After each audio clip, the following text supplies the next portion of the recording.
Paano kung dumating ang sandaling di mo na kayang takasan ng kapalaran mo? Anong pipiliin mo? Ang sinisigaw ng puso mo na nagbibigay ngiti sa mga labi mo? O ang sitwasyong di mo na kayang talikuran dahil nakatali ka na sa pangakong magpakailanman?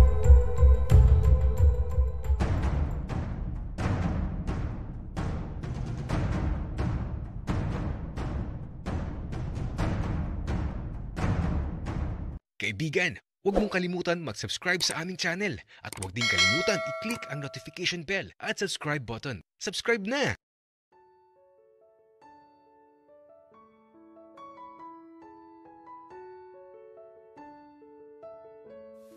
Sandaling di ko maunawaan ang naging laman ng isipan ko.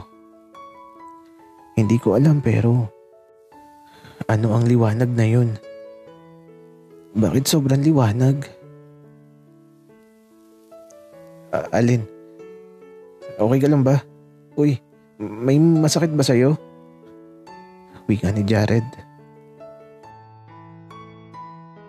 Okay lang ako, Jared. Wala namang masakit. Wika ako. Kuya, sorry. Hindi naman namin sinasadya. Wika ng mga bata naglalaro ng bola.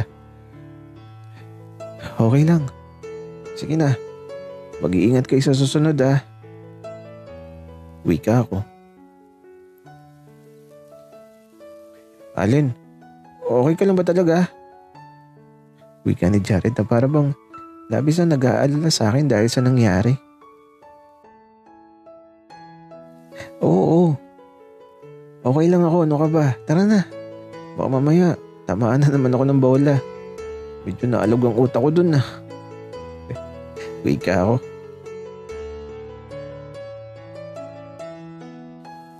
Alin, sigurado kang walang masakit sa'yo, ha?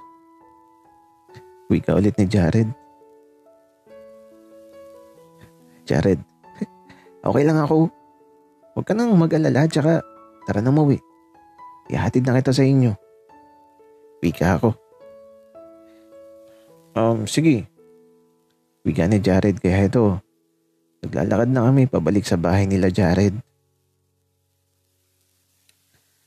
Habang naglalakad kami, iniisip ko yung liwanag na nakita ko. Para akong nanaginip kanina. Para kasing may nakakasilaw na liwanag na bigla na lang pumasok sa isip ko. Hindi ko alam kung ano yun. Basta napakaliwanag. Kaya ito habang naglalakad, tanong ng tanong si Jared. Di ko maiwasan na diisipin ang bagay na yun Ano kaya yun? Kaya ito nung makarating kami sa bahay nila Jared, ewan ko ba, pero parang nangyari na to dati. Parang pamilyar Jared, sige na, pumasok ka na. Uwi na din ako. Wika ako. Sige. Ingat ka pero babalik ka pa ba? Tanong ni Jared sa akin. Oo, babalik ako. Sige, alis na ako. Baka gabihin na ako Tsaka pala, Jared. Salamat Wika ako. Walang anuman, Allen. Mag-iingat ka. Hintayin kita. Wika ni Jared. Sabay ngiti. Ako naman, eto. Ngumiti lang din tapos tumalikod na ako at naglakad pa palayo. At sa bawat paghakbang ko, ewan ko ba. Pero masaya ako. Palingon-lingon pa nga ako kay Jared O ba? Hindi pa napasok sa bahay nila.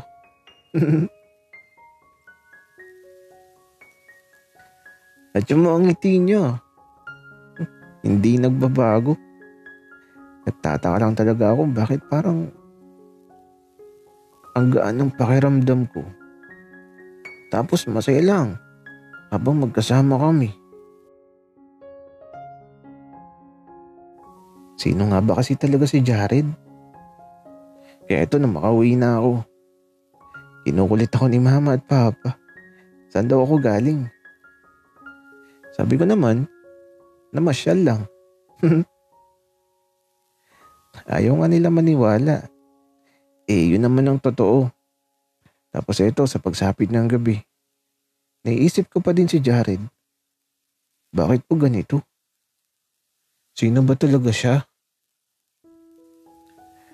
Kaya ito, nung makatulog ako, tila ba may panaginip na hindi ko makita. Kasi madilim. Tapos ewan ko ba, basta nakita ko yung singsing na ipinasok sa daliri ko.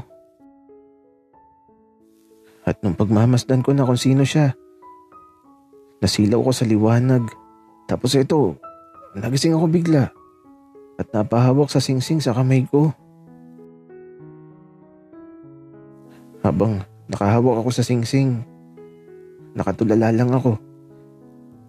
Bakit ba kahit sa panaginip ko, nakikita ko ang nakakasilaw na liwanag? Pero sino siya? Sino ang nagbigay ng singsing na to? Umaga na din naman, kaya bumangon na ako. Madilim pa sa labas pero eto, naligo na ako at nagbihis. Tapos ewan ko ba, lumabas ako ng bahay at sumakay ako ng jeep. At eto, bumaba na ako at naglalakad na ako patungo sa bahay nila Jared. Dito ako dinala ng mga paa ko eh. Tapos eto, nung nasa harapan na ako ng bahay nila, kumatok na ako kaagad. Mga 6 a.m. pa lang. Ang aga ko ata. At eto, parang may magbubukas na ng pinto. Naririnig ko sa loob na parang may kaunting ingay eh. Kaya ito, nung magbukas ang pinto, ala, si Jared, nakapikit pa. Tapos, binuksan niyang isa niyang mata.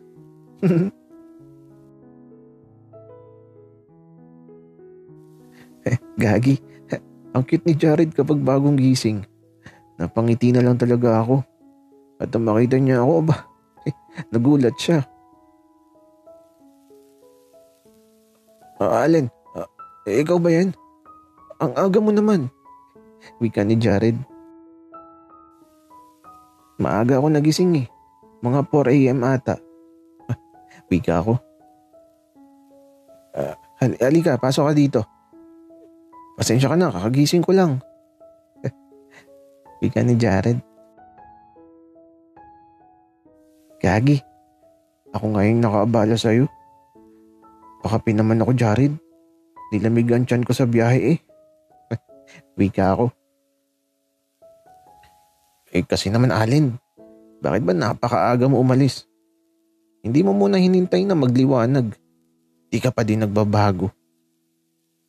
Wika ni Jared, na parang nagulat sa sinabi niya.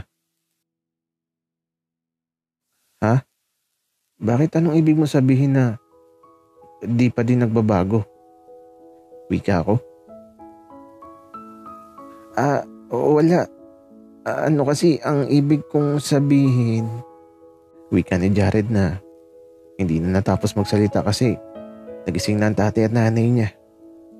Oh, andito ka pala iho. Napakaaga mo naman ata. Wika ng tatay ni Jared.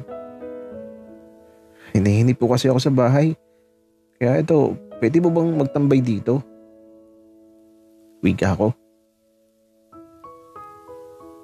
Oo naman. Walang problema. Kahit dito ka pa tumira. Wika ng tatay ni Jared. Natawa tuloy ako kasi naman sobra na yun kapag nakitira ako dito. Ganun po ba? Sige po. Wika ako. O siya. Diyan ka muna iho. Anak Jared, bigyan mo ng kape si Allen. Wika ng tatay ni Jared, kaya ito. Nagtimpla na si Jared ng kape tapos eto, nagkakape lang kami sa sala. At habang humihigop ako ng kape, napapatingin lang ako kay Jared kasi naman, hindi ko alam kung masarap lang ba yung kape kaya masaya ako. Basta, masaya ako. At si Jared naman pangiti-ngiti lang. Bakit kaya? Ay nako, basta masaya ako. Pero teka, yung sinabi niya kanina na di pa din ako nagbabago. Anong ibig sabihin nun?